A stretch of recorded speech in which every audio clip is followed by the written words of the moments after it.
Yo Buenísimo, te veo, te escucho bien. buenísimo. Bueno, muchísimas gracias por estar hoy acá con nosotras. Muchísimas gracias a ustedes que están acá en la sala también.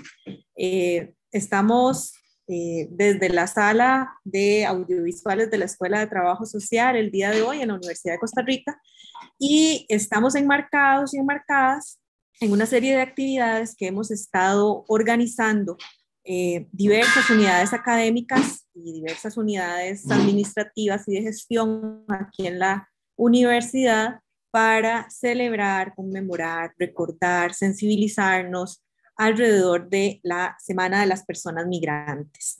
Es una de las primeras experiencias que tenemos con tanta articulación de y nos complace muchísimo que ustedes puedan estar el día de hoy acá con nosotros y nosotras porque tenemos esta actividad. Resulta que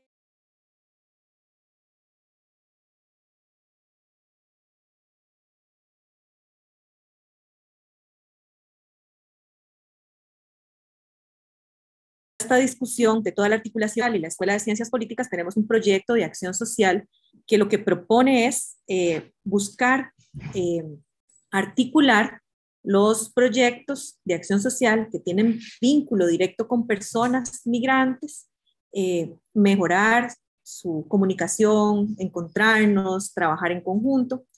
Decidimos además encontrarnos en actividades presenciales de sensibilización y de discusión y nos quedaba algo ahí como que no teníamos. Y nos damos cuenta de que como somos proyectos de acción social, usualmente nos quedamos en esa actividad sustantiva y nos vinculamos poco con las investigaciones. Y acá en la universidad hay investigaciones muy valiosas, en la academia en general hay investigaciones y procesos de investigación muy valiosos que a veces conocemos poco. Entonces, bueno, decidimos organizar esta actividad eh, que básicamente lo que procura es eso, un conversatorio entre algunas experiencias de investigación que se han estado desarrollando en los últimos, inclusive meses, ¿verdad? En los últimos años acá en la Universidad Nacional, y contamos además con la posibilidad de vincularnos con Erika, que está en Brasil, pues nos encontramos el día de hoy. El objetivo de hoy es compartir qué hemos hecho, qué estamos haciendo o qué estamos proponiendo hacer, porque tenemos la posibilidad de escuchar un equipo de estudiantes que está construyendo su diseño de investigación, ¿verdad? Entonces, creo que va a ser interesante poder ver diversas experiencias en diversos momentos. Y bueno, la idea es justamente que sepamos en qué estamos haciendo, que podamos impulsar inclusive el vínculo entre la acción social y la investigación, pero estamos empezando. Entonces, creo que desde ahí es que se está proponiendo este espacio de conversación.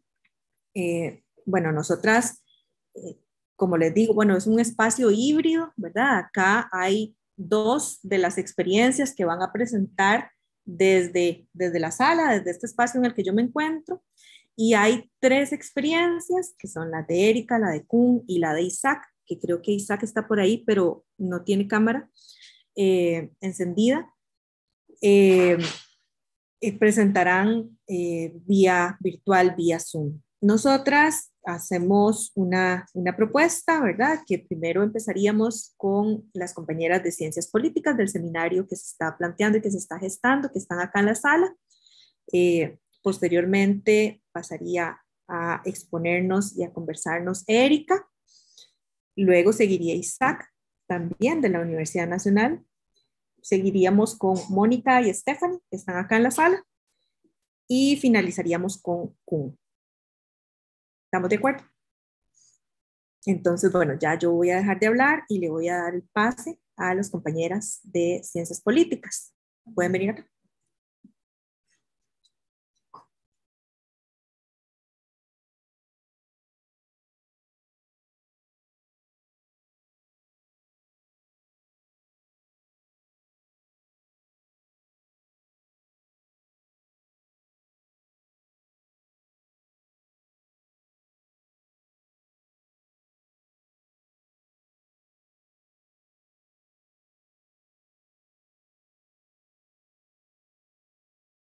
Ah, Ay. ahora sí, buenas tardes a las personas que nos acompañan por la reunión y aquí a las que también están en la sala, las profesoras. Y bueno, nosotros somos un grupo de estudiantes de licenciatura de Ciencias Políticas. Como lo mencionaba la profesora, estamos en este momento haciendo lo que es la propuesta, ¿verdad? Para la propuesta de tesis, presentarla a la comisión y luego, ojalá, poderla ya iniciar como tal. Como les decía, es un seminario de graduación. Mi persona, Hugo Arquero, Mi nombre es Reina Casco y y bueno, igualmente también con otros 4 compañeros y compañeras, Fabiana Guevara, Esteban Castilblanco, María Ángel Morales y Cheri Méndez, estamos iniciando todo este proceso. Bueno, para comentarles, nuestra investigación va dirigida a lo que son las políticas de integración de las universidades públicas dirigidas a las personas migrantes en condición de refugio. La idea de esto es justamente ver, ¿verdad? Ah, bueno, ya se sigue con todos. yo quiero decir, sí. Y también mencionar que lo que es el anteproyecto lo estamos trabajando de la mano con el doctor Alberto Cortés, por supuesto, profesor de la Escuela de Ciencias Políticas. Sí. Bueno, ¿cómo es que nos surge esta iniciativa del seminario? Como grupo, bueno, teníamos claro que queríamos aportar o investigar en tema de migración y como la primer motivante, bueno, dado el espacio y aprovechando la semana de la persona migrante, para sensibilizar y demás, les cuento, bueno, yo soy nicaragüense, tengo muchísimos años de vivir en Costa Rica con todo mi núcleo familiar. Y cuando entré, bueno, cuando salí del colegio y inicié el proceso de admisión a la Universidad de Costa Rica, me topé con ciertas barreras por mi condición migratoria. Documentos distintos, procedimientos y cobros diferenciados bueno, eso pusieron un poco en riesgo si podía yo, ¿no? Aunque fuera ya admitida más a la carrera, poder continuar porque también no tenía la condición migratoria para solicitar beca. Y bueno, no soy la única que se ha enfrentado con esa situación. Y bueno, yo tenía como bueno, lo logré superar ahí como con diversas, con apoyo de mi familia y demás, pero ya terminé el bachillerato, ya estamos aquí con la licenciatura. Entonces, cuando empezamos este proceso de la tesis y demás, y hablando con el profesor Alberto, vemos que esta es una situación que para los jóvenes y las personas jóvenes de Costa Rica y demás, independientemente de su estatus migratorio, es complejo cuando ya uno es mayor de edad, ¿verdad? Y todo lo que implica eso, continuar los estudios después del colegio, ¿verdad? Aunque hayas tenido toda la escuela secundaria y demás, acá. Entonces es donde empezamos a trabajar y plantear toda esta situación y, y empezamos como a delimitarlo, ¿verdad? Obviamente no podemos abarcar como todo y lo vemos y lo puntualizamos con la población en condición de refugio, que dentro de toda la gama de categoría migratoria, residencia permanente, residencia especial y condición de refugio es muy particular, o solicitante de refugio, que también es como distinto. En sí, el país, ¿verdad? Se caracteriza por ser el principal receptor de flujo migratorio de Nicaragua, pero también de otros países, pero eso es como el mayor flujo. Y a partir del 2018, como yéndonos un poco a cómo hemos ido caminando el proyecto, y con toda la situación que se dio en Nicaragua, el conflicto y demás, pues surge una ola migratoria, unos flujos migratorios, donde estos se caracterizan mucho porque son estudiantes universitarios, ¿verdad? Que se están manifestando, que están protestando para cambiar la realidad de su país y son perseguidos y se ven en la necesidad pues, de irse, ¿verdad? Y las formas de que estas personas migran no es como la usual, digamos, tienen que huir literal, entonces dan lo que tienen, con lo que pueden, no tienen como presente y traer tales documentos, tales papeles, lo que sea. Y al ser y principalmente población universitaria, sí ha tenido como una incidencia en las universidades públicas, porque claro, decían ya cuando llegan acá a Costa Rica y demás, continuar con sus estudios y lograr como finalizar ese proceso, integrarse a la sociedad costarricense y todo lo que implica de estabilizar su vida. Pero es donde donde aumenta, perdón, la demanda en el proceso de admisión, o aumenta las personas interesadas en inscribirse, y cuando ya logran como todo este proceso, se topan como varias barreras a lo interno de la universidad. Para solicitar beca les piden cierto tipo de documentos, autenticados, apostillados y demás, y claro, son personas que no pudieron traerse todo eso y que incluso ya han perdido o les han borrado todos sus expedientes académicos, todos los documentos que tienen como para ello.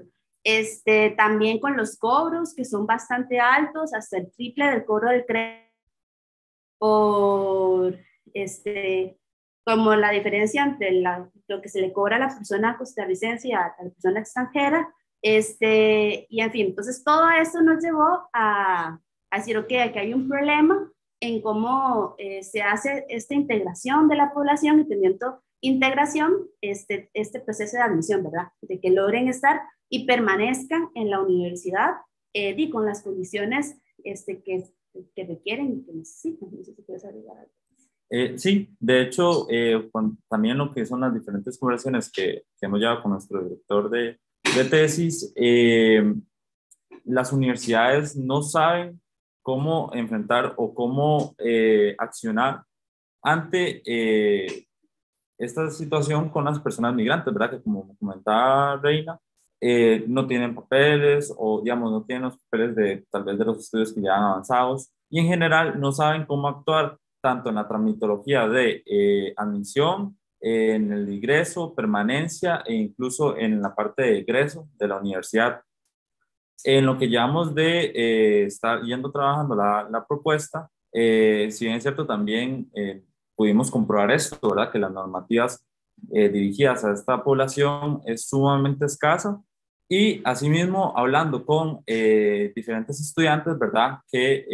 Bueno, que ya son parte de la universidad, pero que están bajo la condición de refugiados.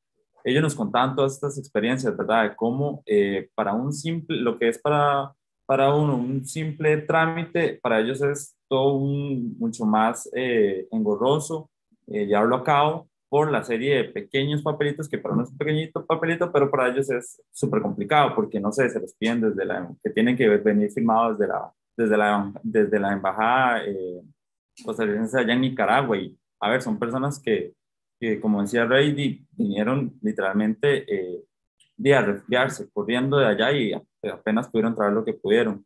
Y a ello también se le suma que, por ejemplo, en el tema de becas, o se les cobra, digamos, mucho más que a una persona costarricense, y se deja de lado, digamos, las condiciones económicas en las que algunos o la mayoría de las personas refugiadas están. Sí, por ejemplo, un ejemplo de ello es la reubicación geográfica, que es un beneficio complementario. La lógica en que funciona es que si vivís a cierta distancia de la universidad, se te asigna. Pero claro, esas personas vienen de otro país y están viviendo acá, pero están tratando de incorporarse y demás. Y al no tener como esa distancia o eso, pues, sino que si viven aquí en el centro, pero necesitan ese apoyo para poder continuar con los estudios y demás, no saben cómo, o sea, no tienen contemplado esas situaciones. Entonces es donde estamos viendo este problema, y es donde nosotros planteamos esta investigación, que es conocer cuáles son las normativas, ¿verdad? Ya tenemos una idea, pero profundizarlas más para estos procesos de integración, ¿verdad? De la población con la universidad, y a partir de ello, proponer como resultado de nuestra investigación, sugerir algunas modificaciones y demás para que este proceso pues sea mejor, más humano, ¿verdad? Entendiendo la realidad de la población en condición de refugio, que es estudiantes, ¿verdad? Entonces, eso es nuestra propuesta, todavía la estamos finalizando, ya estamos a punto de enviarlo a comisión, y nos tiene bastante emocionados como de poder de indagar en esto y aportar a la vida de la población estudiantil en la universidad, y que esto pues ojalá sea un precedente para todos y todas. Entonces, eso sería.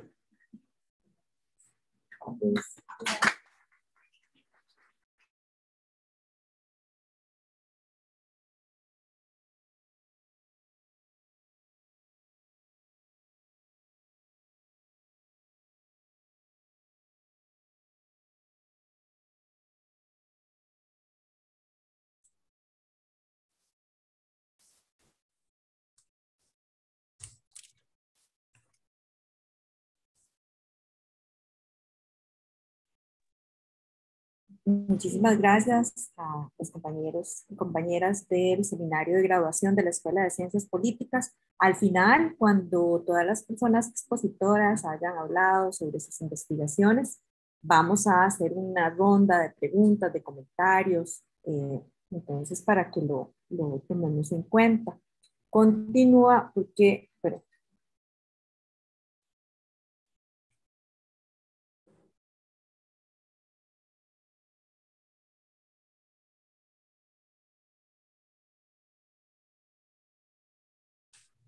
ahora vamos a escuchar a la compañera Erika Pires Ramos, que ella pertenece a la Red Sudamericana para las Migraciones Ambientales, y ella nos va a estar hablando sobre algunas posibilidades y brechas de investigación sobre movilidad humana en el contexto del cambio climático y los desastres. Bienvenida, Erika. Muchas gracias, Eugenia. Buenas tardes a todas y a todos y todas. Es un gusto estar con ustedes. Acá yo represento a nuestra red. Empezamos en 2010 con ese trabajo de investigar ese fenómeno de la migración en el contexto de cambio climático y desastres. Y para nosotros es súper importante estar en el ambiente académico. Somos una organización, una articulación de investigadores que tiene múltiples roles. Uno de ellos, un eje de trabajo es investigación, otro eje es incidencia y otro es la construcción colectiva de capacidades. Entonces, para nosotros, lo que ustedes están haciendo y proponiendo es súper importante, y nosotros utilizamos nuestra investigación con una función, con una misión bien específica, que es generar conciencia, presentar la temática, generar datos, información fiable que pueda aportar a construcción de políticas públicas, de estrategias, de soluciones. Entonces, trabajamos a nivel regional, pero también a nivel nacional.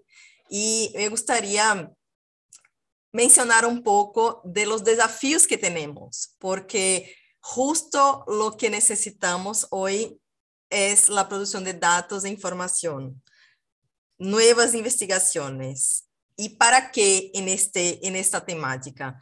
Para entender, comprender mejor la influencia del cambio climático en la movilidad humana, cómo estos factores ambientales, climáticos, pueden contribuir a generar esos movimientos migratorios. Y ahí llegamos a un punto súper importante, que es donde la movilidad y el clima se conectan, que son los desastres. Y es súper importante estar en un ambiente como la Universidad de Costa Rica, que conozco en persona, pero ya estuve ahí algunas veces con grandes colegas investigadores, porque hay una necesidad muy grande de poner luz a estos vectores climáticos y ambientales, a poner luz también a las desigualdades que hacen con que un desastre no tenga los efectos igualmente entre distintos grupos de personas y comunidades. Por ejemplo, creo que Centroamérica, incluso Costa Rica, es un ejemplo de esto, tanto como un país de recepción de migrantes, como un país también que hay una afectación grande de poblaciones, de comunidades internamente en Costa Rica por efectos del cambio climático, es decir, sequías, procesos de desertificación, inundaciones, tormentas, huracanes. Entonces, si podemos imaginar nuestra región como un todo, incluso Centroamérica. Centroamérica es muy importante porque ya es una realidad, incluso los desplazamientos transfronterizos que se mezclan con otras causas incluso. No solo el cambio climático no es una causa que aparece aislada de otras causas, por ejemplo.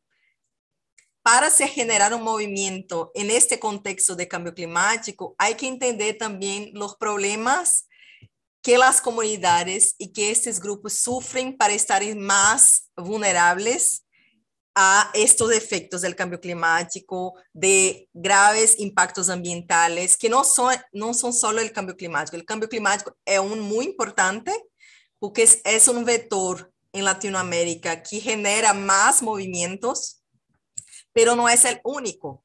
Hay otros factores también que no son climáticos y que también genera y contribuyen a esos desplazamientos. Entonces, un reto muy importante es la producción de datos que pueda hacer una vinculación o una relación entre los efectos del cambio climático con esos movimientos. Y no solo el clima per se, pero la inseguridad alimentaria, la falta de recursos hídricos, por ejemplo, la escasez de agua, la contaminación, la pérdida de biodiversidad que está asociada al cambio climático y que puede generar la ocurrencia de ambientes que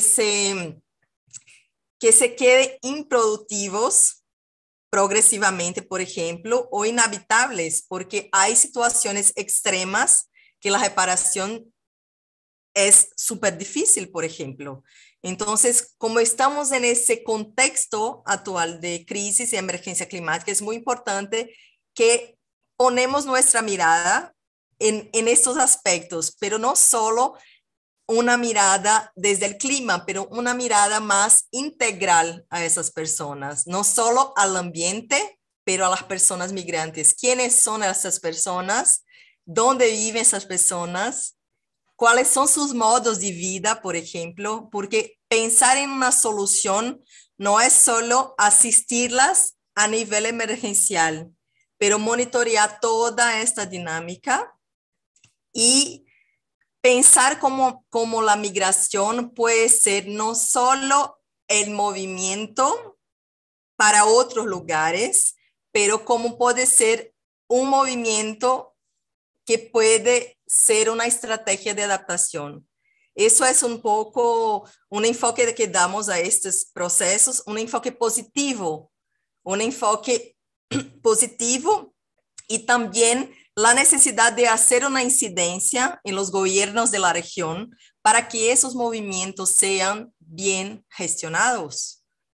Porque la migración también puede ser una estrategia de seguridad para las personas.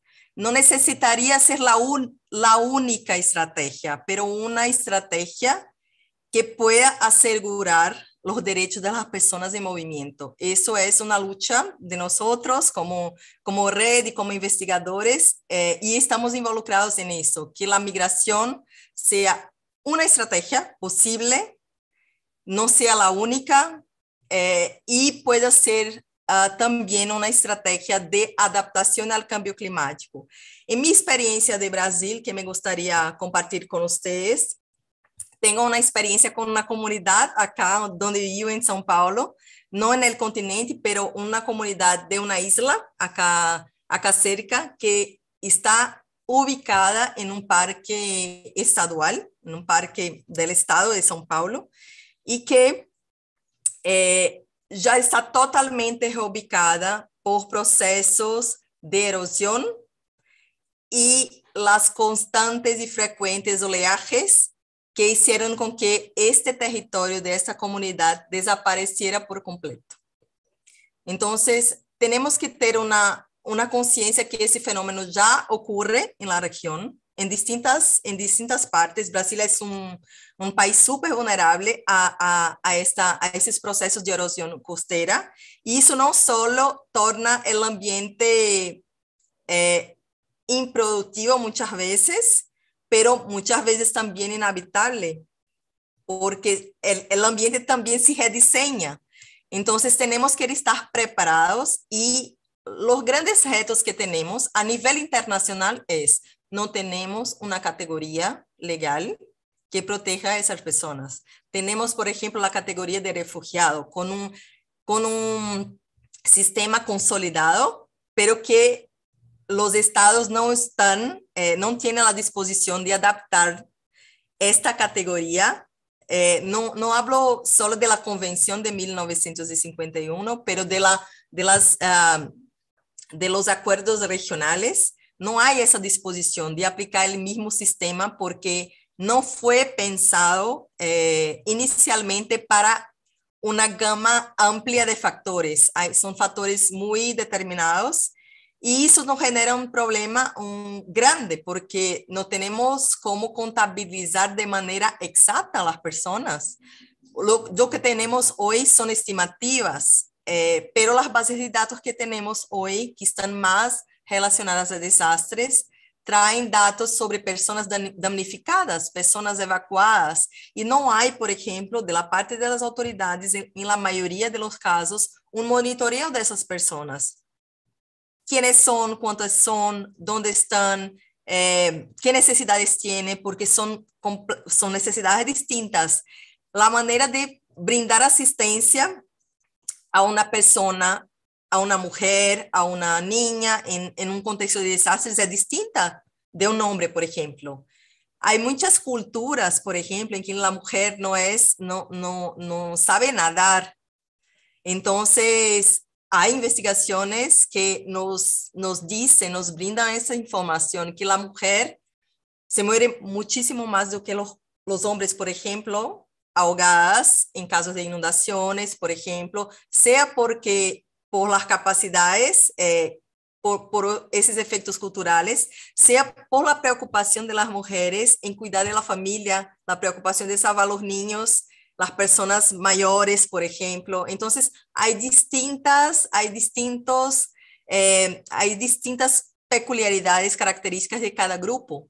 Y esto no está presente también en los datos. Tenemos datos disponibles, pero que no reflejan, por ejemplo, la complejidad del fenómeno.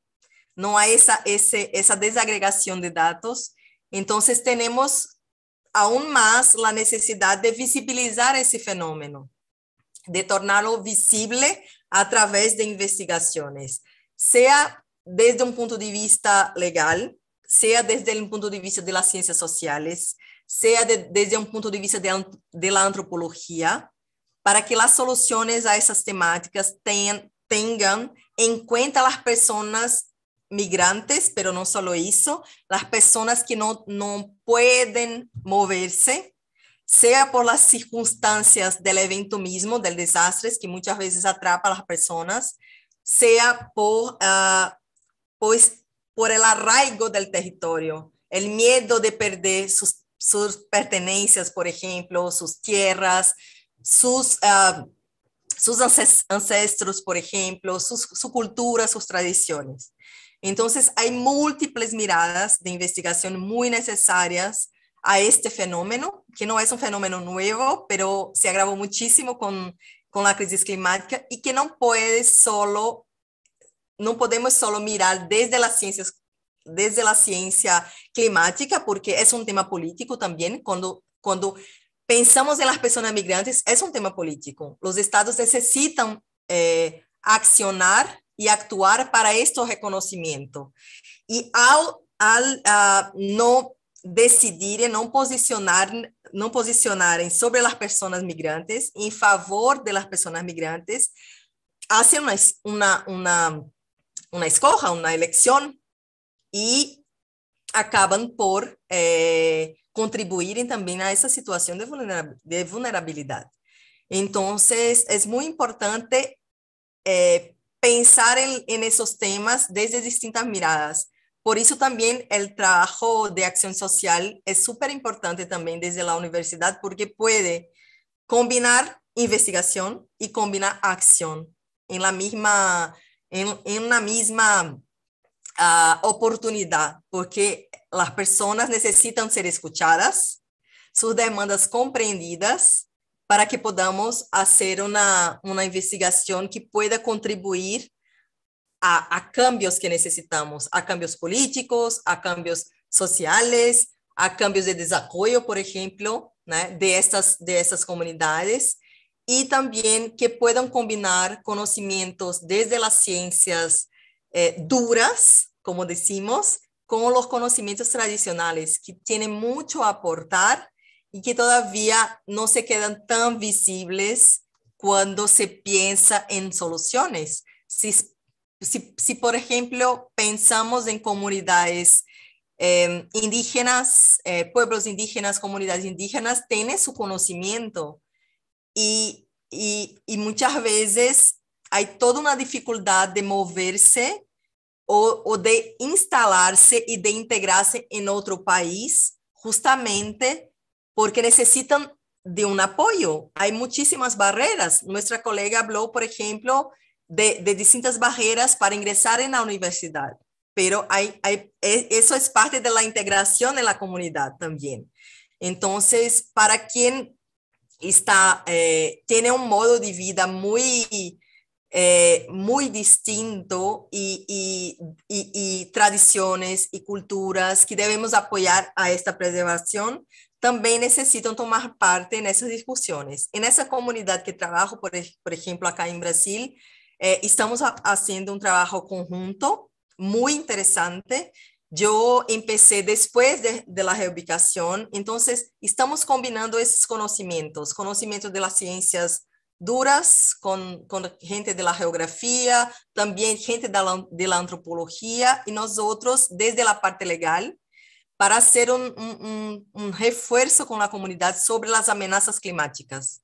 Y es muy interesante aprender con ellos sobre las percepciones climáticas desde sus conocimientos tradicionales. Esta reubicación ocurrió por las previsiones de los ancestros, que esta comunidad iba a perder su territorio en tantos años porque estaban perdiendo parte del territorio cada año por esos procesos erosivos. Entonces, ellos estaban organizados, pero esto es una excepción, Y el Estado, por ejemplo, la solución que el Estado ofreció a la comunidad es: salgan de aquí, van a la comunidad, van a la ciudad más cercana y salgan del territorio. Pero ellos estaban ahí muy antes de ese territorio se tornar un parque estadual. Ellos de verdad a ellos pertenece ese territorio. Son una comunidad que habitaban ahí hace mucho. Entonces, de nuestra parte, apoyamos a ellos en la confección de un protocolo de consulta para que las amenazas sobre el territorio puedan ser consultadas a la comunidad, como la comunidad entienda, comprenda qué es la mejor consulta desde la manera que quieren ser consultados y cómo pueden ser consultados para que esa consulta sea legítima. Entonces, de nuestra parte, apoyamos esos procesos y como investigadoras también estamos produciendo distintos documentos en conjunto con la comunidad, con sus narrativas, con sus conocimientos, para que también estos documentos puedan ser utilizados en sus demandas. Entonces, para nosotros, tenemos esa perspectiva de investigación con una finalidad muy específica, con una función social y para que las comunidades puedan también utilizarlos en sus propias demandas y que podamos también apoyarles técnicamente en organizar esas demandas, organizarlas, las prioridades, todo esto.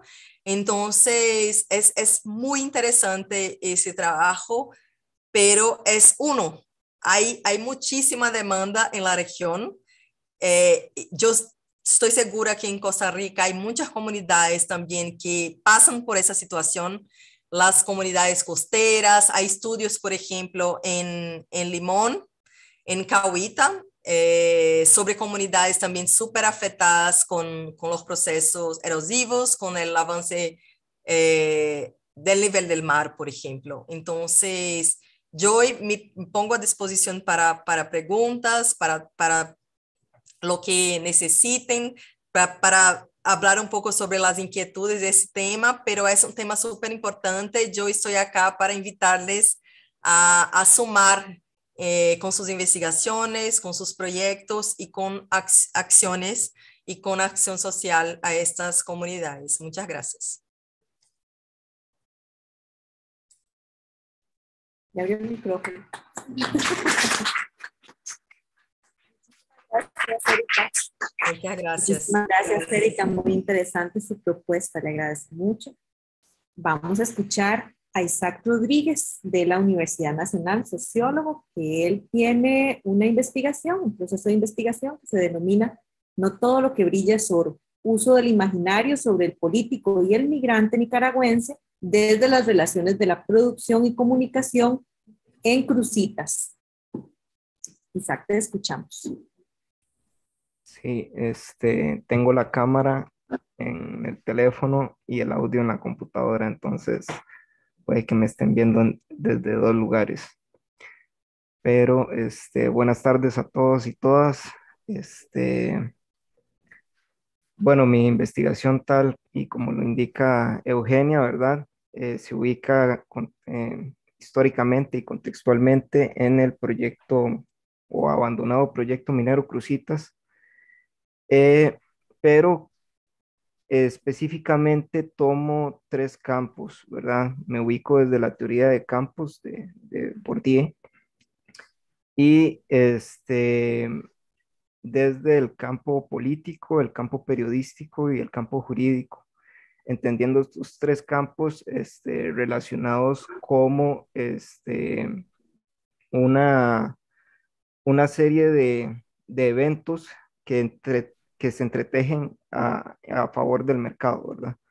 Entonces, lo primero, ¿verdad? Que he estado analizando en los últimos meses es los tres medios en específico, ¿verdad? Que son La Nación, Teletica y Repretel, entendiendo cómo estos van haciendo uso del imaginario, ¿verdad? Del migrante nicaragüense en específico. ¿Por qué del migrante nicaragüense? Bueno, porque el coligallero va a representar, el coligallero es aquella persona que está realizando la actividad ilícita de oro durante el 2017 y 2020, que es el estudio que yo abarco. Y estas personas, ¿verdad? Son específicamente marcadas como migrantes nicaragüenses a través de los medios de comunicación. Entonces, mi investigación parte desde un contexto, ¿verdad? Como ya lo mencioné, de lo que ha sido Cutris, de lo que ha sido Cruzitas, de la historia también de la migración nicaragüense desde el contexto de los 90s y de cómo la zona norte, ¿verdad? Históricamente también es una zona transfronteriza. Yo hoy lo que tenía pensado, ¿verdad? Más que todo era hablarles un poco sobre el análisis de contenido que he ido encontrando en La Nación, ¿verdad? Realizo un análisis crítico del discurso enfocándome en en esas categorías que les indiqué, el campo periodístico, político, jurídico, pero no quedan desconectadas de otras categorías, ¿verdad? Como el discurso hegemónico que se va plasmando a través de los años desde que se da el anuncio de que se está saqueando oro en Costa Rica, ¿verdad? Y que ese oro está siendo saqueado por el migrante nicaragüense. Entonces, antes que nada, también me gustaría destacar la importancia de los medios de comunicación. Actualmente también el país pues atraviesa un momento difícil en cuanto a la libertad de expresión y demás. Eh, y mi tesis, ¿verdad?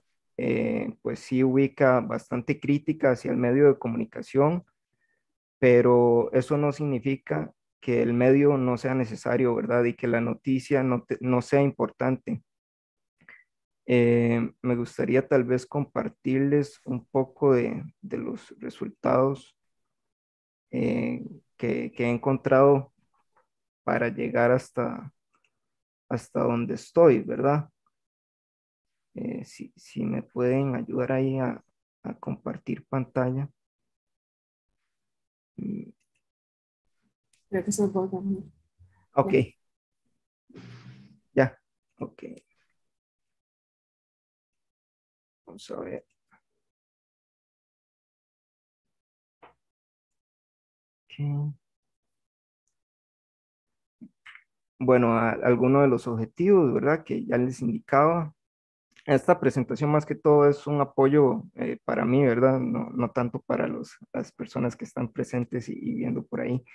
Pero, bueno, como les decía, hay un político involucrado muy importante en este proceso, ¿verdad? Que es Óscar Arias Sánchez, que fue quien declaró de interés público la actividad minera a través de la concesión a la empresa Industrias Infinito.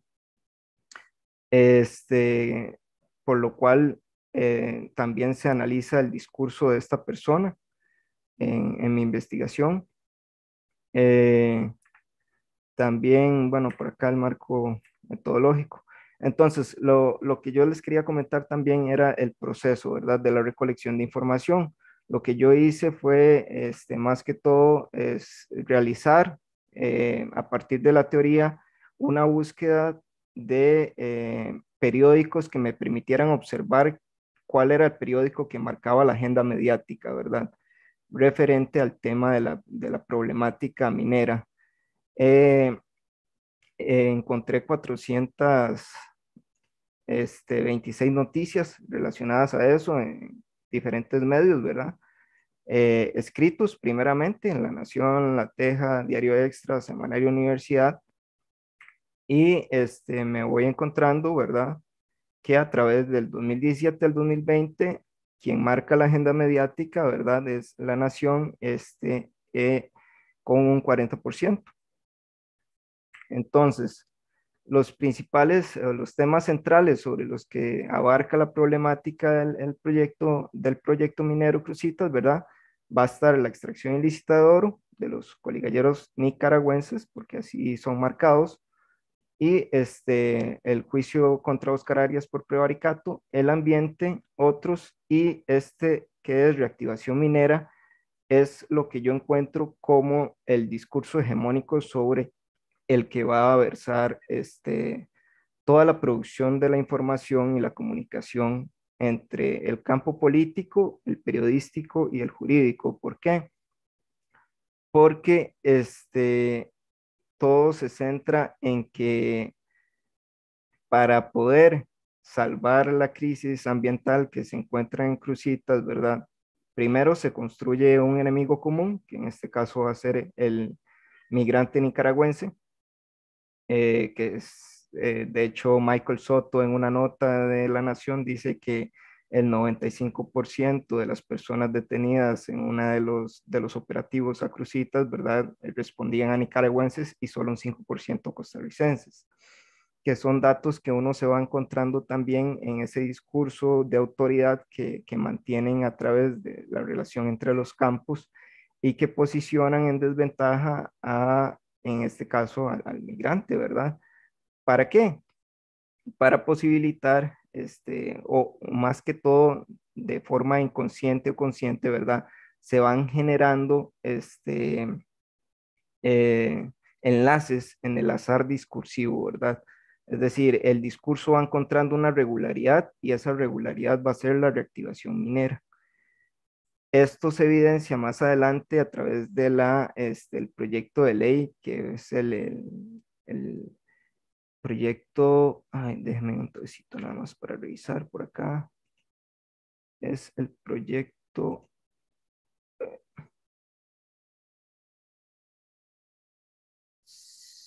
vamos a ver.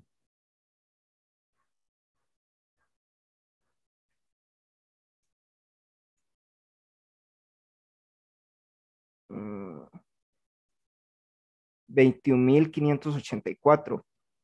Ese proyecto es propuesto por María José Corrales del PLN y otros diputados, ¿verdad? Y en el propio proyecto, ¿verdad? Se reproduce el discurso del migrante como aquella persona que está saqueando el oro, ¿verdad? Entonces, esa persona migrante va a representar una figura no política, pero sí una figura que genera política. Eh, y por el momento eso es lo que voy encontrando entre esta relación entre los campos que, que estoy, que me estoy ubicando, ¿verdad? Eh, por acá tenemos que la mayoría de las noticias, ¿verdad? También se van a abarcar dentro de la categoría de sucesos. Entonces, esto también refleja otra o comprueba también parte de otros estudios que ya, por ejemplo, Carlos Sandoval había realizado, ¿verdad? En el que el migrante se vincula a través de las noticias, por lo general a través de un suceso. Eh, por acá tenemos también un poco de, ¿verdad? La regularidad que va encontrando la producción de noticias, específicamente en sucesos. Y también a través del campo periodístico nos encontramos la capacidad también de producción a través del recurso humano que tienen cada medio, ¿verdad? Entonces vemos que, por ejemplo, La Nación se le facilita más la producción mediática por la capacidad también de recurso humano con la que cuenta. Tiene a lo largo del 2017 y 2020 contó con 44 personas dedicadas a cubrir estas notas de el proyecto minero Cruzitas o la situación en Cruzitas. Y pues básicamente eso, acá algunas cosas de la mediación social de la imagen, ¿verdad? De un enemigo común, eh, cómo se, cómo se va exponiendo, ¿verdad? Eh, digamos, a través del ambiente y el deterioro ambiental, lo que genera el migrante nicaragüense, ¿verdad? O lo que ocasionó el migrante nicaragüense y que se está robando el beneficio de los costarricenses, o al menos así lo proyectan para una eventual este, reactivación minera. Esta es lo que les decía ahora, ¿verdad? Datos brindados por el Ministerio de Seguridad, Ministro de Seguridad, perdón, Michael Soto, aseguran que actualmente el 95% de coliguilleros son de nacionalidad nicaragüense y solo un 5% de ticos, ¿verdad? A través de esos datos esporádicos y esos estudios precipitados, ¿verdad? Que arrojan a través de la noticia, que no lo hacen tal vez de una forma consciente, se va encontrando una regularidad discursiva que posibilita proyectos políticos. Entonces, otra forma de hacerlo ver también es a través del ambiente, ¿verdad? Al menos en La Nación lo trabajan con dos lugares, Cutris y con Corcovado. Cutris, ¿verdad? Este, lo proyectan como un lugar donde ya no existe flora ni fauna, ya no hay nada por salvar, más que todo es un territorio minero a recuperar. Y Corcovado, por el contrario, con unas pequeñas incursiones que ya han habido de coligalleros por ahí, sí lo exponen como un lugar rico en fauna y en flora.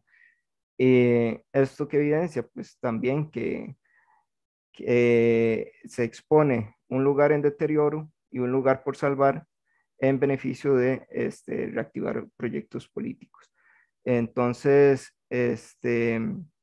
más que todo, de forma rápida, porque de verdad esta investigación es demasiado larga y no me daría tiempo para exponerles todo el proceso que ha llevado en 15 minutos, pero si gustan ahí después quedan cordialmente invitadas, invitados a información que quieran. Tengo demasiada información al respecto. recolectada desde bases de datos hasta los proyectos que se encontraron en el periodo determinado. Y pues en realidad lo que me interesaba más que todo era compartirles eso, ¿verdad? De que en este caso, ¿verdad?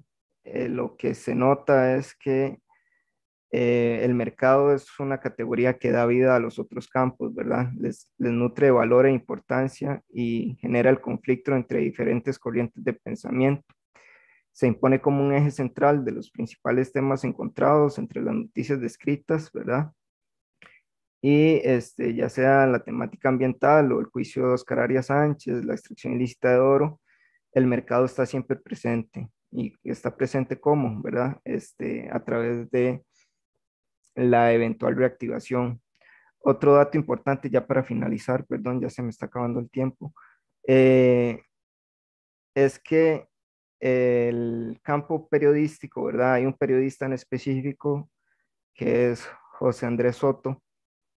Él empezó como ex jefe de comunicaciones de Industrias Infinito y terminó, ¿verdad?, siendo ahorita el pionero de una cooperativa para la Cope Cruzitas, que se llama, que es para reactivar la minería. Entonces, el campo periodístico también se entremezcla entre campo político, jurídico y el mercado. No está exento a eso, pero eso sería.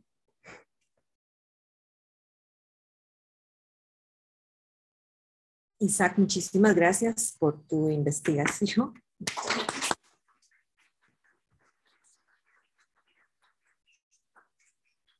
Ya no sé cómo desanclar. Ay.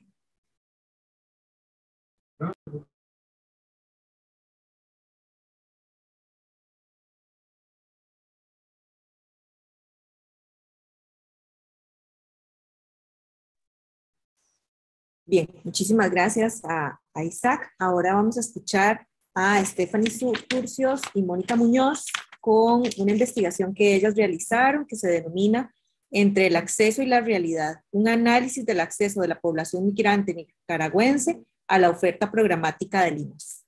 Ellas vienen desde acá.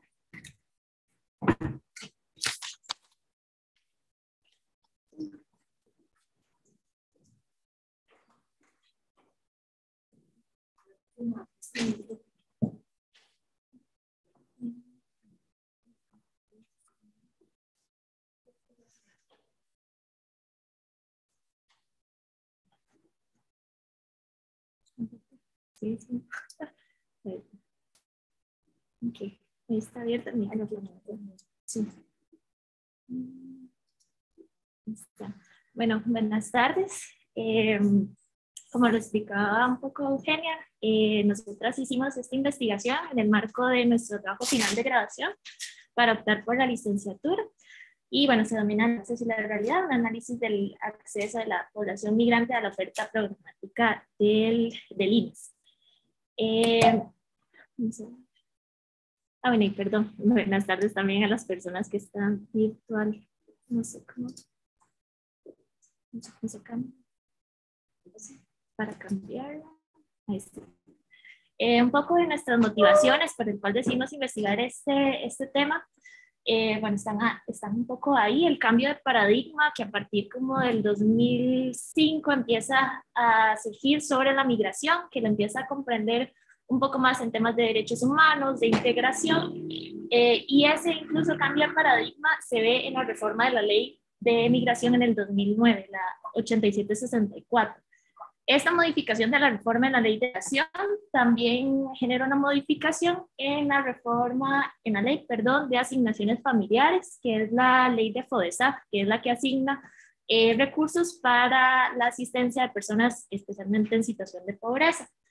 Y bueno, también la posición de Costa Rica como un país históricamente también receptor de personas migrantes y especialmente, como ya lo mencionaban algunas compañeras, de población nicaragüense.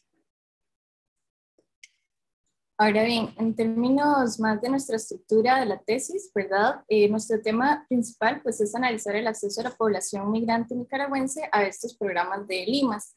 Pues en concreto nuestro problema es de qué manera se da este acceso. Propiamente el objeto como tal va a ser el acceso y el objetivo general, por ende, que sea analizar este acceso, ¿verdad?, a los programas específicos que están delimitados para la investigación en el IMAS en este periodo 2009-2019. De acá que nuestras principales delimitaciones sean las siguientes. Trabajamos específicamente en el área regional suroeste de el IMAS en San José, en el área de San José, que esta oficina se encuentra en Cristo Rey, pero la conforman las áreas de Cristo Rey, Alajuelita, Pavas y Puriscal.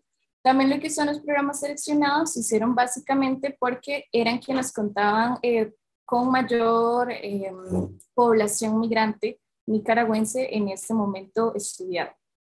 Entonces escogieron Avancemos y Atención a Familias. Después, lo que es población participante, tenemos a dos grupos que nos fueron personas que fueron entrevistadas. Personas migrantes nicaragüenses, finalmente se entrevistaron solo mujeres, pero fue más una particularidad que algo que nosotras buscamos. Y profesionales de atención directa, atención en el IMAS, quienes fueron trabajadores sociales seleccionadas por la misma regional. Ahora bien, los principales hallazgos de nuestra investigación. Lo primero que queremos como compartirles es desde dónde entendíamos el acceso, ¿verdad? No acceso como una categoría aislada de simplemente poder adquirir algún servicio, sino acceso enmarcado en un proceso de integración, que integración también lo comprendíamos que incluye participación activa de las personas, es un proceso multidimensional y multicultural, perdón, y acceso pleno como también parte de ese proceso de integración. Entonces de ahí nosotras empezamos como a comprender este proceso en el IMAS. Ya propiamente en la investigación tuvimos como 3 fuentes de información, que sería el Instituto Mixto de Ayuda Social, IMAS, las personas migrantes entrevistadas y las personas profesionales de atención del área regional en la cual centramos el estudio. En esos 3 fuentes de información, ¿verdad? A través de recopilación histórica de Lima, de políticas, de las entrevistas, de datos estadísticos, buscábamos factores, entendiéndolos como elementos o procesos que generan algo, ¿verdad? Y en términos de la investigación, que generan acceso o, por el contrario, que lo pueden limitar. Entonces, a partir de ahí fuimos desarrollando un poco la investigación. Entonces, de eso que venimos ya analizando, resultan los siguientes factores. Primero, vamos a ver lo que consideran las personas profesionales como factores que son limitantes o que potencian el acceso de la población migrante nicaragüense a los servicios del IMAS. Entonces, en este caso los dividimos en internos y externos. Lo que fue los internos van a estar ligados al cumplimiento de requisitos. Por ejemplo, en el tema de instrumentos, que es el llenado de la FIS, el cumplimiento de todos los checks, básicamente que pide esta ficha social, y el estatus migratorio, que va a ser determinante. Entonces, una persona con estatus migratorio regular está ya por ley dentro de la oferta programática. Van a haber casos especiales como cuando hay personas menores de edad o también cuando hay personas refugiadas que van a entrar en unas excepciones, por decirlo de alguna manera, que aplica la institución para poder dar acceso, ¿verdad? Pero de igual manera son excepciones. Después de ahí el presupuesto, que va a ser importante. Una persona puede cumplir todo el proceso de llenado de la FIS, tener la categoría necesaria para el programa, para acceder al programa, pero si no hay presupuesto, pues no se va a poder obtener ningún beneficio, por ende que pasaría a una lista de espera, y que esto lo vemos también como un factor limitante. Los externos van a estar más relacionados a cuestiones como acceso a citas de atención, por ejemplo, por medio del call center, o ya propiamente en persona, y también recolección de datos en términos de actualización de bases de datos y de expedientes de personas beneficiarias. En cuanto a los factores propiamente en las personas migrantes, lo que ellas nos indicaban, ¿verdad?, las personas entrevistadas, es que hay 3 factores importantes. Primero, los medios de obtención de información, de dónde obtienen las personas migrantes la información sobre los programas de IMAS, ¿verdad? Usualmente es de boca en boca, lo cual puede provocar que haya pérdida de ciertos datos, ¿verdad?, en el camino. Sin embargo, los medios propios de IMAS a veces no necesariamente son tan accesibles. El call center no siempre te van a atender, Y lo que es la página oficial, pues va a mediar el tema del Internet. Si una persona no tiene Internet, pues no va a poder accesar a esta página. La ruta de atención, hay dos rutas para llegar a LIMAS, ya sea por la usual, que es una cita directa, ¿verdad? De atención directa por medio del call center, o bien una referencia. Entonces, hay una tendencia a pensar que por medio de la referencia se le va a atender de manera más directa. Sin embargo, como yo dije anteriormente, ¿verdad? El cumplimiento de requisitos va a ser más que necesario para poder accesar finalmente a un programa. Si no hay cumplimiento de requisitos, por más que una persona llegue con una referencia, no podrá obtener un beneficio como tal. Finalmente, pues requisitos y normativas es lo que venimos diciendo. Sí o sí van a ser necesarios cumplir los requisitos para obtener un beneficio de LIMAS. Algo que vamos encontrando también en la historia de LIMAS es que a partir de la reforma de la ley de migración y luego de la ley de FODESAP, las personas migrantes con estatus regular son sujetas de atención de derechos o de asistencia social de LIMAS también. Ese cambio de paradigma que les venimos diciendo, un poco más enfocado a derechos humanos, a integración, se refleja también en todos los documentos de LIMAS, en políticas, planes de integración, etcétera. Sin embargo, queda evidenciado todavía más explícito porque ahí lo coloca con estatus regular, ¿verdad? Entonces, todas estas personas que están en estatus irregular, más bien ese estatus irregular se sobrepone a situaciones de pobreza, quedando completamente en vulnerabilidad. Y también a la vez la institucionalidad pública desconociendo los costos que implica tener un documento migratorio en Costa Rica, que no es algo tan sencillo, que requiere muchísimos requisitos. Entonces, por ahí eso queda de manera más explícita. Si les quería mostrar un poco de los datos que recopilamos, nosotros estudiamos un poco datos del área regional desde el 2009 hasta el 2019. Como les mencionaba Stephanie, de Avancemos y Atención a Familias. Entonces, podemos ver, por ejemplo, en el 2019, que es donde hay un poco más, apenas un 4,6 de personas migrantes en Avancemos son las que tuvieron ese beneficio en comparación, sí, que la primera barra es la de, las más altas, perdón, son las de población total asignada al beneficio, y las más pequeñas son de Atención a Familias y Avancemos, que son de nicaragüenses. Entonces, por ejemplo, en Avancemos, en el 2019, del total de asignaciones, solo un 4,6 fueron población nicaragüense, y, por ejemplo, en Atención a Familias, del total es un 17,7. Eso, por ejemplo, en el 2019. Y por acá les podemos ver un poco más desagregados. Entonces, con respecto a la población total costarricense, en comparación a la población nicaragüense, en el caso de Atención a Familias, vemos que a pesar de que hay una idea, ¿verdad?, generalizada de que son quienes están abarrotando, las personas nicaragüenses, ¿verdad?, quienes son quienes abarrotan los servicios, realmente, pues al menos en esta regional, nos damos cuenta que no es así. En Atención a Familias. De igual manera, por decirlo, fenómeno se repite también en Avancemos. Entonces, estos datos pues tienen ya 10 años, ¿verdad? Donde podemos hacer la comparativa y pues los números no es que varían, no es que hay un año en el que vemos ¿verdad?, un crecimiento muy alto del porcentaje, sino que se mantiene bastante constante. Y por ahí, ¿verdad?, que nuestra idea también fue de algún modo desmitificar esta idea del acceso de la población migrante a estos servicios de LIMAS.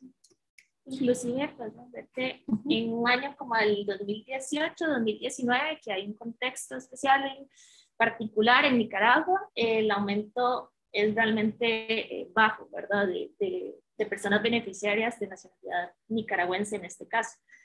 Ok, ahora sí, ya yendo al cierre de la investigación, entonces ahora respondemos la pregunta, ¿verdad? ¿De qué manera accede la población migrante nicaragüense a estos programas de LIMAS? Lo hacemos desde 3 perspectivas. El LIMAS, ¿qué nos dice? Ok, hay mecanismos para acceder a la atención por medio de el poder agendar citas, está el call center, la aplicación de la FIS, hay valoración.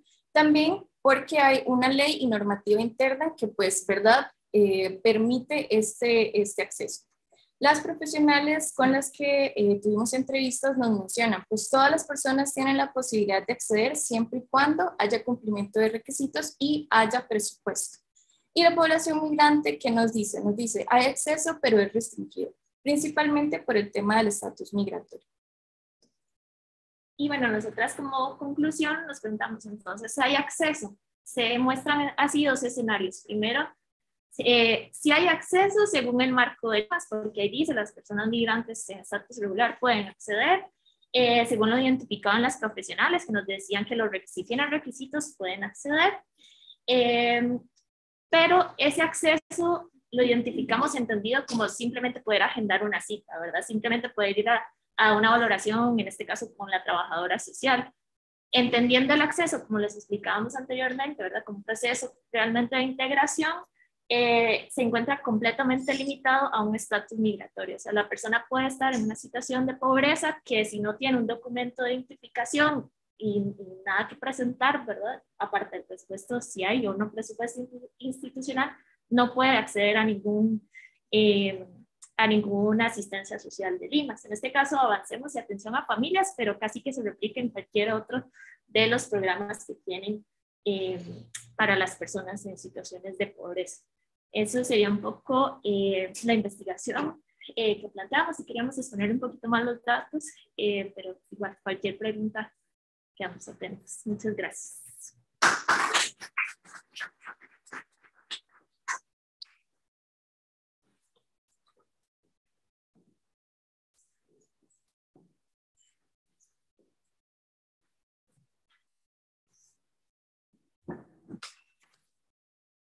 Muchísimas gracias a Mónica y a Stephanie por su exposición. Continuamos con Kumboren y su investigación. Por eso que quiero el papel.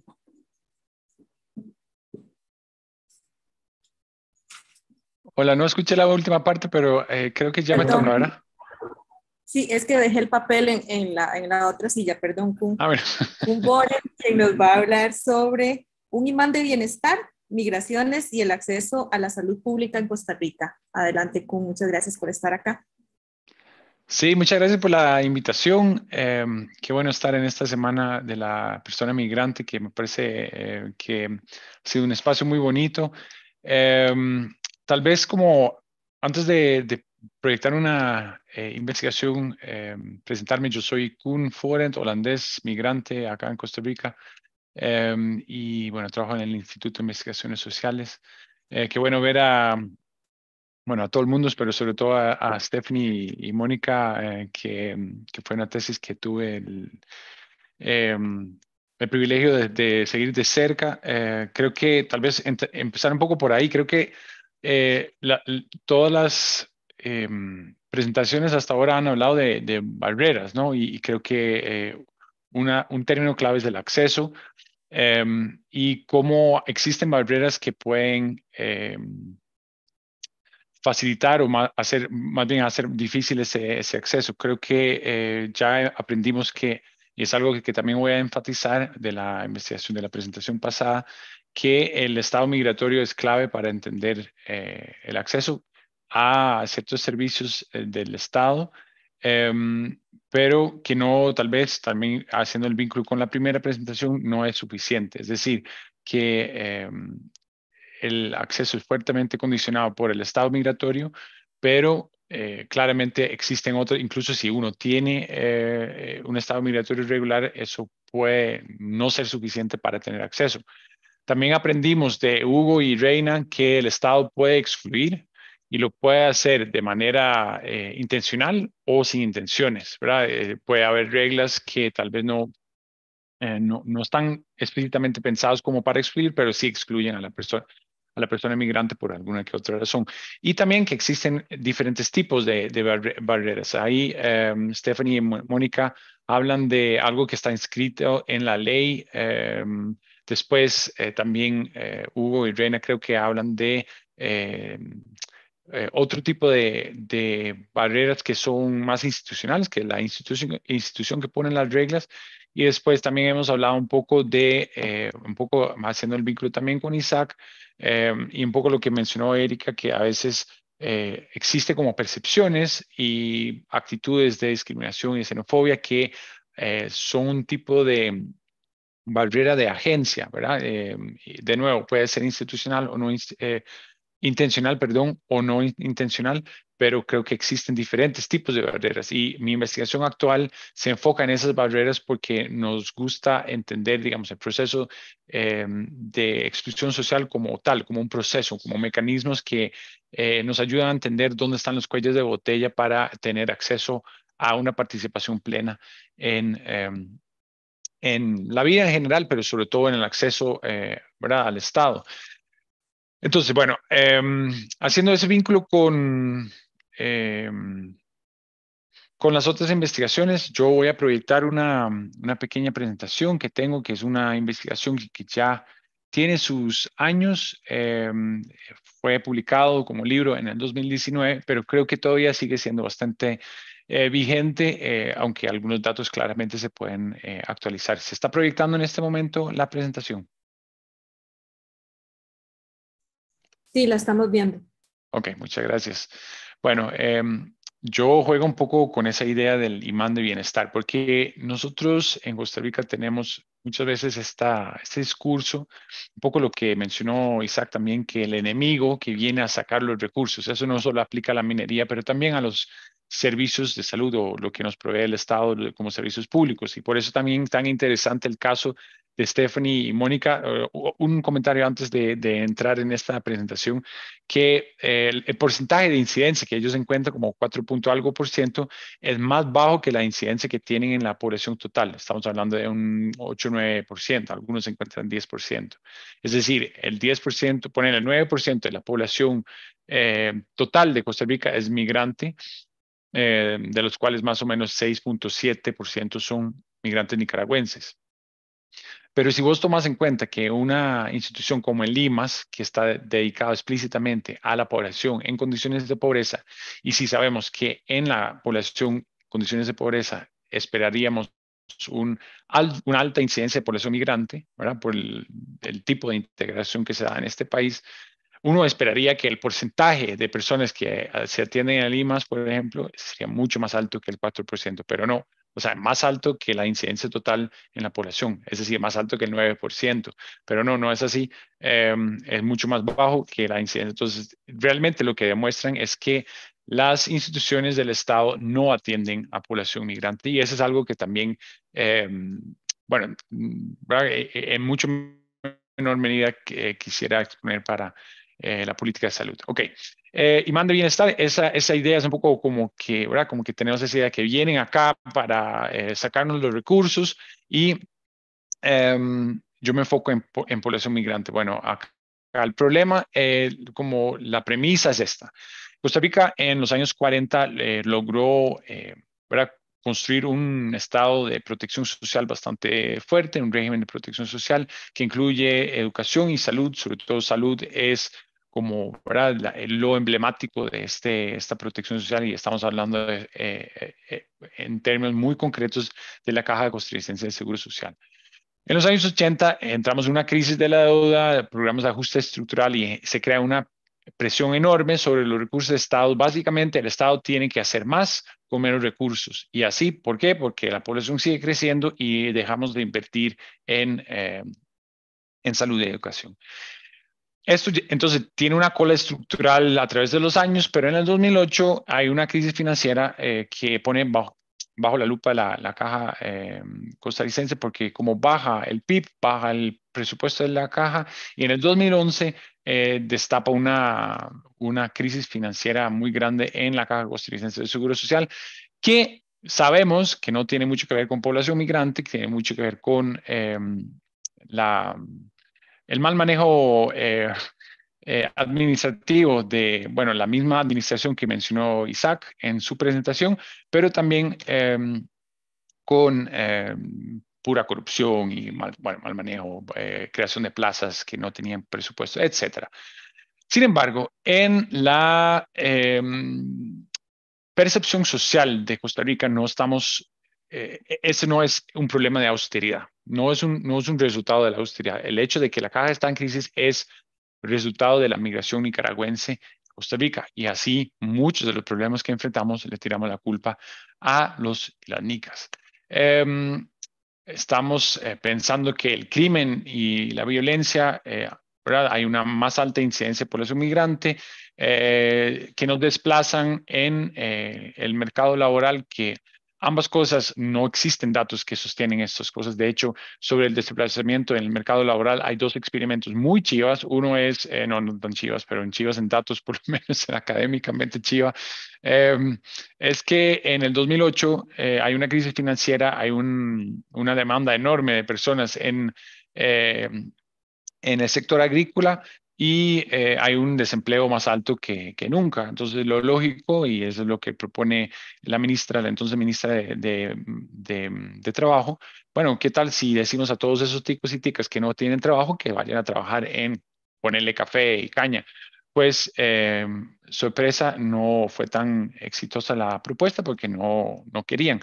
Y el otro experimento social fue la pandemia, muy recientemente, donde teníamos también una alta demanda de mano de obra en el sector agrícola y que no había forma eh, de llenar esta demanda con mano de obra si no fuera por la mano de obra migrante.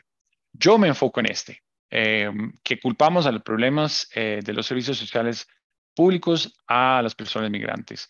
Entonces surgen voces de chauvinismo de bienestar, un poco lo que plantea Isaac también, como que esos recursos son nuestros y no tenemos por qué compartirlos con otros, ¿verdad? Ok, perfecto.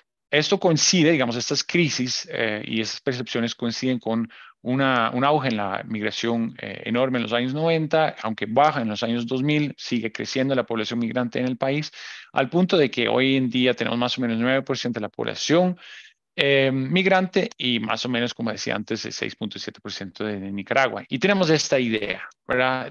Nuestra caja está, es un tsunami, ¿no? Y no va a aguantar y es porque hay demasiada gente de afuera que lo usa.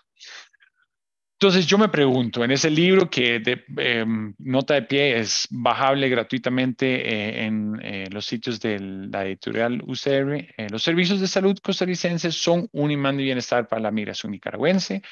¿Cómo reacciona el Estado ante la demanda de servicios sociales por migrantes? ¿Qué hace? ¿Verdad? ¿Que les da derechos o no?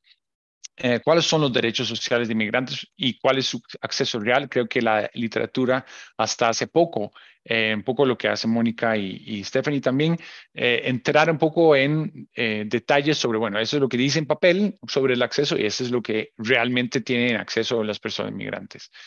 Entre el dicho y el hecho hay bastante trecho, como dicen, y bueno, hay que analizarlo.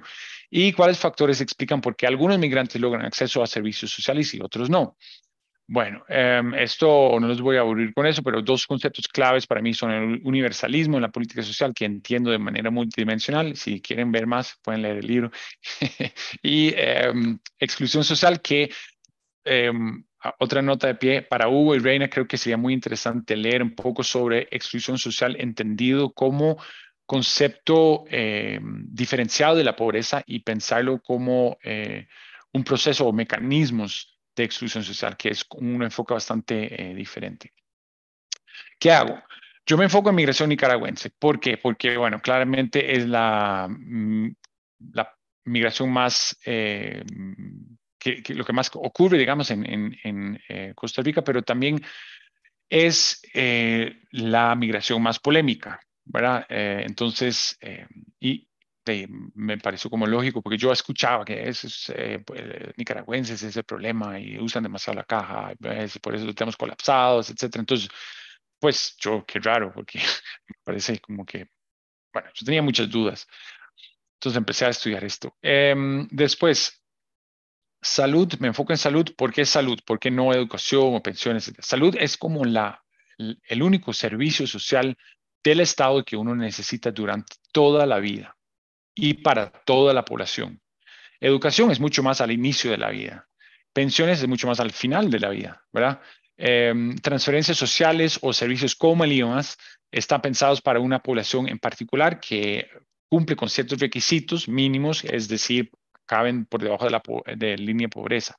pero salud es el único servicio que uno necesita toda la vida y es ahí donde la incidencia migrante es más visible y más polémica. ¿Por qué? Porque tenemos que hacer fila con las mismas personas. Tal vez una pensión es un cheque, ¿verdad? Que uno recibe y tiene que recoger, pero no te toca hacer fila con otras personas que podrían verse o escucharse diferente o etcétera. Y después está la parte de la educación, que es mucho más, ¿verdad? Al inicio, que además hay otras leyes que protegen a la población, no por ser migrante, pero por ser niños y niñas. ¿Qué hago? Bueno, combino métodos quanti y quali, hago un análisis de documentos, fuentes secundarias, leyes, comunicaciones, etcétera. Hicimos varios grupos focales en todo el país, con 41 migrantes en total, varias entrevistas con personas, sobre todo desde la Caja y de la Dirección General de Migración y Extranjería, pero también con personas de la academia que tienen visiones un poquillo más críticas. Y una encuesta para un análisis cuantitativo. No voy a entrar mucho en el detalle, pero es una encuesta representativa para la población migrante, no así para la población costarricense, pero sí tenemos un grupo de control de personas costarricenses que se encuentran en situaciones socioeconómicas parecidas a la población migrante para ver que no es un efecto de la pobreza justamente, pero sí son efectos, o sea, que podemos medir efectos sobre el acceso a la salud en que tiene que ver con el hecho de ser migrante, digamos. Bueno, hallazgos. Voy muy rápido, no voy a hacer todo porque creo que no tengo tiempo, pero como ya decía Mónica Stephanie, que la ley de migración tiene un discurso súper bonito del 2009, donde se reconoce la migración como algo importante para el país, para el desarrollo del país y hace mención explícita a integración, la importancia de integrar y participar en varios dimensiones de la vida. Al mismo tiempo, crea nuevas restricciones. Muy interesante para mi estudio es que vincula el estado migratorio regular con con un seguro de salud. Es decir, para ser migrante regular, uno necesita un seguro de salud. Ok, perfecto, vamos a la caja entonces a sacar el seguro. Ah, mira, para tener un seguro de salud, uno tiene que ser, ¿verdad? De estado migrante regular, estado regular. Ok, entonces, ¿qué? Bueno, eso en inglés se llama catch-22, o sea, una situación con difícil salida, que ha sido muy difícil para personas irregulares. Entonces, si hablamos como del estado migratorio como una barrera de acceso a salud, a otras cosas también, pues resulta muy doloroso ver que en una ley se hace tan difícil, ¿verdad? Acceder a este estado regular. Lo que también es interesante es que el requisito que solicita la caja para el acceso ¿verdad? Al seguro, que es, bueno, usted puede tener un seguro de la caja, pero tiene que ser una persona regular. No se establece sino hasta el 2011, creo, 2012 creo que se hace la revisión. Eso sigue en una crisis de la caja que ya hablamos, ¿verdad? Pero la caja hace una lista de requisitos, se lo manda a varias instituciones para que puedan revisar un poquitillo esto y la institución que responde es la Dirección General de Migración y Extranjería, que dicen, bueno, puchica, ok, qué buenos requisitos, pero agreguemos uno más, por favor, que sería que la persona tiene que tener un estado migratorio irregular. Entonces la caja dice, qué bueno, ok, perfecto, lo hacemos. Y entonces de repente aparece esto como un requisito. Además, la ley establece una serie de criterios que hacen muy, pero muy caro el acceso a ese papelito que dice que uno está regular acá. Y además hace muy difícil el acceso al seguro familiar. ¿Por qué? Bueno, primero decir que el seguro familiar en Costa Rica es el mecanismo que establece, ¿verdad? Que ayuda a explicar por qué la caja tiene tanta cobertura. El 42%, ¿verdad? Es explicado por esta forma de aseguramiento, que es una forma no tan directa, ¿no? Es a través de una persona que cotiza y tiene dependientes y esa persona entonces puede también asegurar a estas personas. Ahora, como la ley pide que una persona tiene que ser tener que tener un seguro para ser regular y después que para sacar un seguro tiene que ser regular, bueno, ya me enredé. Pero lo que establece entonces, imagínate una persona que quiere tener este seguro familiar, ¿verdad? Entonces va con su esposo o su esposa a la caja y dice, bueno, ok, quiero tener el seguro a través de mi esposo, mi esposa, ok, perfecto. Y entonces dice, sí, sí, perfecto, eso está bien, pero usted tiene que ser regular. Ah, bueno, ¿cómo hago eso? Bueno, voy a migración y dice, ok, perfecto, sí, sí, tiene su seguro. Entonces, ¿qué tiene que hacer una persona? Primero, sacar un seguro propio, ¿verdad? Antes de poder hacer el seguro familiar. Entonces, esto para mí es una mera discriminación porque están sacando el mecanismo que más explica el universalismo del seguro social costarricense, pero lo están aplicando a personas nacionales, pero no así para personas migrantes. Ok, bueno. Bueno, ahí también me enfoco en una parte del libro de qué es lo que piensa la gente, cómo percibe la gente que hace. Y con hace quiero decir que diseña y que día a día ejecuta política social, ¿verdad? Cómo entienden ellos el proceso migratorio, cómo perciben ellos las personas migrantes, quiénes son, etcétera. Mira, y es súper, no voy a poder entrar en mucho detalle, entonces hay la invitación de leer el capítulo 4, creo que del libro, que por cierto se pueden leer individualmente sin problema. Creo que lo que me chocó más es que muchas personas que tienen acceso directo, personas que están en las mesas de cómo y cuándo se hace política social en este país, dice, yo no soy xenófobo, no, pero entonces, y después tiran una cantidad de cosas que realmente dan miedo. Como por ejemplo decir que tienen una cultura inferior, que por naturaleza son más agresivos. Bueno, ahí les voy a hablar los detalles, pero cosas que están en el libro también que realmente chocan. Entonces, bueno, esas son las personas que hacen política social, ¿verdad? Y que es preocupante. Bueno, dos mitos, por ejemplo, tenemos este mito que de todos los pacientes que atienden a los servicios de salud, el 60% es migrante. Eso es como una percepción. No todos los doctores, no todas las personas que atienden, no todos los, ¿verdad? De la ventanilla piensan eso, pero lo mínimo que escuchamos era como 20% y el máximo era 60%. Era un rango grande, pero esas son las percepciones. La realidad dice que es un 6% y esos son datos de la propia caja. ¿Ok?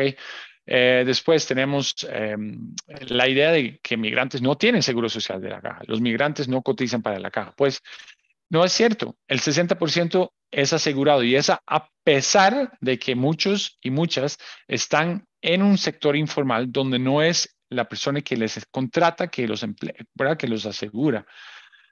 Entonces hay, ¿verdad? Como que entre percepciones y la realidad hay una brecha muy grande. Claro, es cierto que hay más personas sin seguro, migrantes. Primero decir que también hay un 13% de personas costarricenses que no tienen seguro, ¿verdad?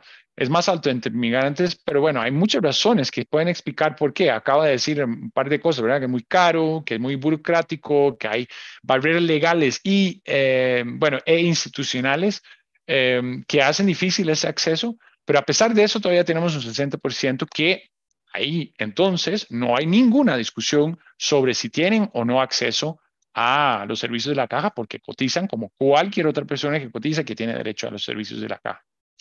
Después de las personas que realmente acceden a los servicios de salud, ahí me enfoqué en servicios de urgencia porque ahí no hay quite, ¿verdad? Hay que ir, sí hay que ir, sí o sí. El 75% de las personas nicaragüenses tienen acceso, tienen un seguro, ¿verdad? Entonces se presentan que tienen seguro, tienen derecho a... Interesante, y no digo que ahora tenemos que ser todos xenófobos con población de Estados Unidos, pero entre gringos y gringas solo el 50% tiene seguro, pero de ahí no se escucha nada. Ok, entonces hablamos de exclusión. Esto es, por ejemplo, mostrando lo mismo que decían Stephanie y Mónica, que esa es la línea negra, es la incidencia en la población. Estamos hablando de entre un 8 y 9%. Y el 6, la línea azul y la línea amarilla, perdón, son consultas y hospitalizaciones de personas migrantes muy por debajo de lo que uno esperaría que habría, ¿verdad? Como más o menos por ahí de donde están. Eso tiene que ver con el hecho de que es una población relativamente joven y a pesar de condiciones de pobreza en relativamente buena salud. Eso lo voy a brincar. Eso lo voy a brincar acá también. Ok, esto es nada más el argumento de que si bien hay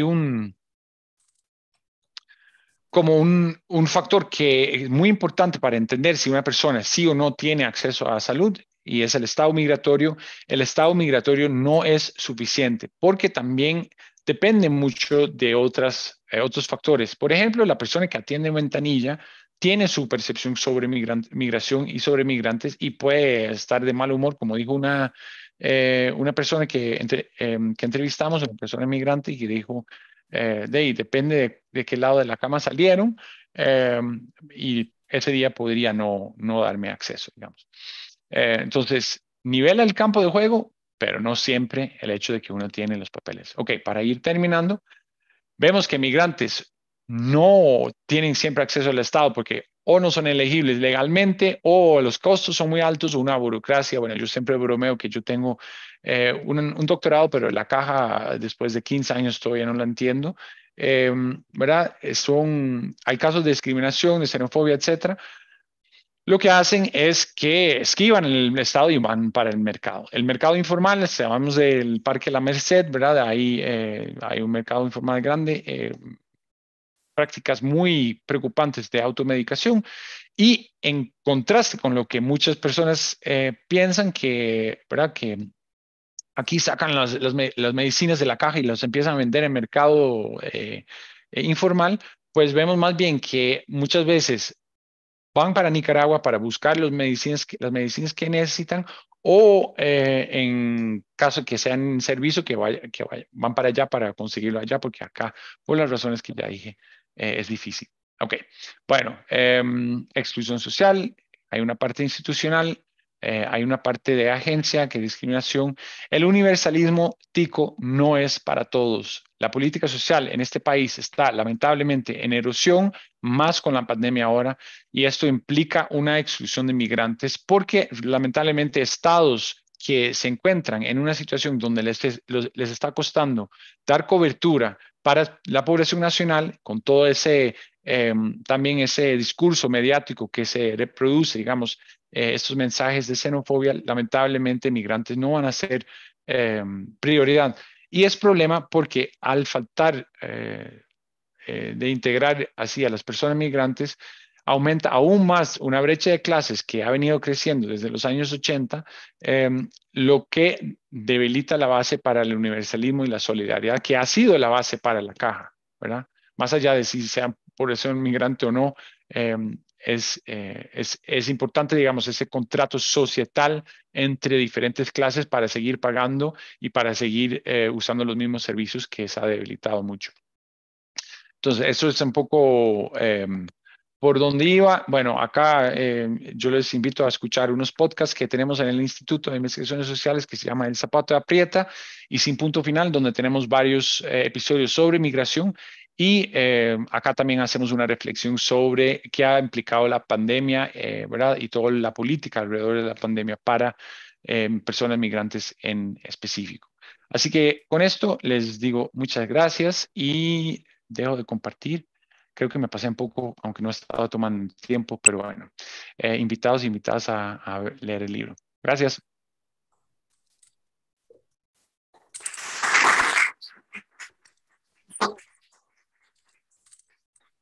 Muchísimas gracias, Kun, y a todas las personas que han venido a compartir hoy sus procesos de investigación, sus propuestas y sus trabajos. Yo quisiera, bueno, nos atrasamos un poquito al principio con este enredo de la transmisión y de empezar a generar actividades híbridas. Entonces quisiera preguntar si acá en la sala o las personas que nos siguen mediante la transmisión de Zoom tuvieran alguna pregunta, algún comentario, algo que quieran compartir.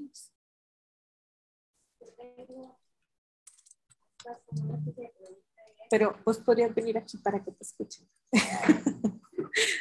El tema de lo bueno, híbrido. no es directamente hacia él, ¿no? Pues es un poco más general. Ajá. Ven. Bueno, mi pregunta es, básicamente, entendemos que hay una limitación para estas personas migrantes, en realidad no solo para la población migrante, sino para la población del país como tal. Pero el punto es, todo esto nos está quedando solo a las personas, digamos, dentro del ámbito, por decirlo de alguna manera, académico o no. O sea, ¿de qué forma, por ejemplo, el trabajo de ellas, el trabajo de él en general, cómo podemos llegar a la población, cómo se le puede dar esos resultados y, como quien dice, eliminar esa barrera, ese pensamiento erróneo que hay, de que sí, no es tanta población o no es esta cantidad de población nicaragüense que viene y necesita trabajo o que se encuentra, digamos, dentro del sistema de salud y es el problema. O sea, cómo llegar a la población y decirle, esto está pasando, o en el caso de los compañeros, cómo llegar a una población y explicarle de qué manera o en qué sectores puedo obtener esa ayuda y decir, ok, puedo hacer esto, o cómo llevar este proceso. Entendido también de la gran burocracia que hay en el país y que me ponen un freno aquí y me ponen un freno allá. O sea, ¿cómo lo llevarían ustedes? O uno igual, un ejemplo, no sé, tal vez. No sé si me voy a entender. Gracias.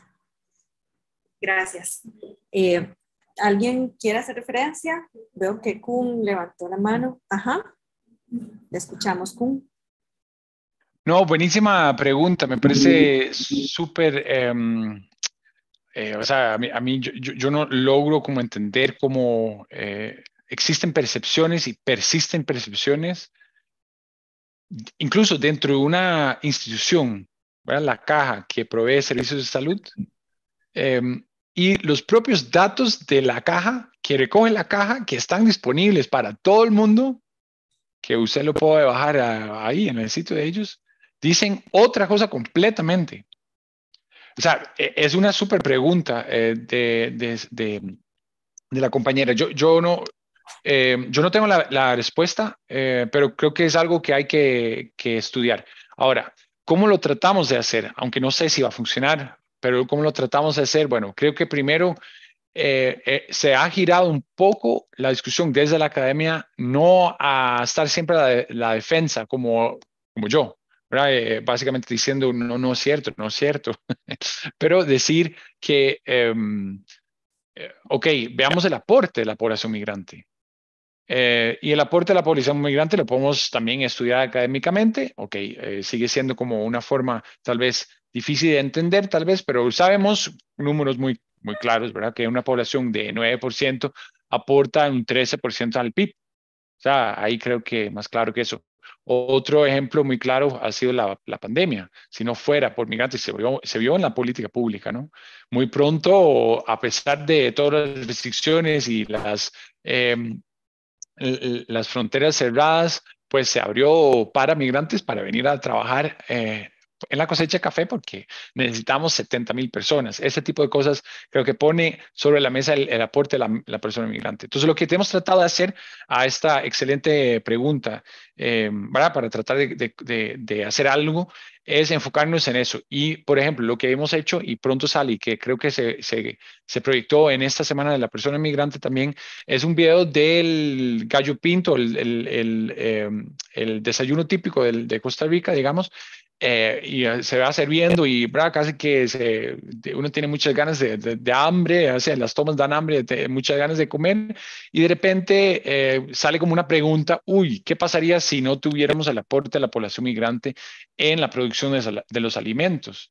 Y entonces vamos a quitar el banano y vamos a quitar la fruta, vamos a quitar parte del gallo pinto, vamos a quitar uno de los dos huevos, ya el café ya no hay más, dice hay más taza que café y eso sin azúcar, ¿verdad? Entonces como que tratar de hacer algún tipo de conciencia que va más allá de ese discurso tan simplista que también hace referencia a Isaac. O sea, no tengo la respuesta, pero creo que esas han sido como nuestros intentos de cambiar un poco el discurso y claro, los podcasts ayudan porque permiten como poner en otro tipo de mensajes más accesibles, más digeribles, digamos, los mensajes de la academia.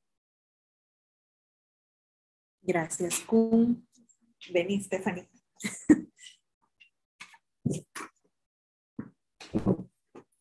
Hola nuevamente. Bueno, una cosa que tal vez podemos hacer, y creo que también fue el intento que hicimos pues Mónica y yo, ¿verdad? Fue siempre retomar las voces de las personas. Siempre cuesta, ¿verdad?, mover este armatoste que tenemos de la burocracia, ¿verdad?, a nivel nacional, porque es muy complicado decir, voy a proponer este proyecto de ley, voy a proponer este cambio en la normativa. O sea, es casi imposible hacer. No es imposible, pero es casi.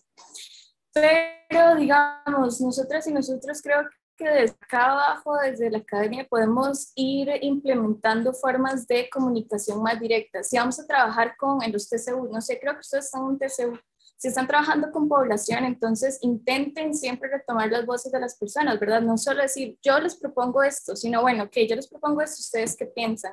Etcétera. Y como de esa manera siempre tener como una relación horizontal. Entonces ya eso definitivamente cambia la narrativa sobre cómo estamos trabajando con las poblaciones, si es que pues trabajamos con poblaciones directamente. Muchas gracias, Stephanie. ¿Alguien más quisiera hacer referencia a esta pregunta o inclusive colocar alguna otra pregunta, algún comentario? Las personas que están también en el... Tal vez por ahí, disculpen, es que adelante. Eso sí trastoca realmente el tema, que es la información y la comunicación, ¿verdad? Bueno, por ejemplo, Martín Barbero describe la comunicación precisamente como un campo de batalla cultural, ¿verdad? Entonces, creo que con elementos como los que los que señala Cohen, ¿verdad? Que es esa propuesta contracultural de una forma que no sea tan a la ofensiva, es lo que ayuda, porque precisamente el discurso sobre el imaginario que hay respecto a estas poblaciones vulnerabilizadas, ¿verdad? Se gesta de forma muy pasiva a través también al menos de lo que yo estoy tocando de la noticia, ¿verdad? O sea, la noticia es la que va generando de forma muy sutil esa regularidad discursiva de que y este concepto tal vez ya está muy sobreutilizado, pero de la posverdad, o sea, de que es lo que yo siento y lo que yo percibo, de que el dato académico ya no importa más allá de lo que yo he visto y he presenciado, es que vea la imagen, o sea, yo veo al nicaragüense saqueando el oro, ¿usted cómo me contradice eso? O sea, me están robando. Ajá, pero entonces es tratar de ver cómo se implementa un tipo de información y comunicación distinta a la ya existente, a la hegemónica, por decirlo de algún modo. Entonces, es una pregunta que todavía por lo menos no va a tener respuesta, pero que es importante irle dando esa fluidez sobre la marcha también.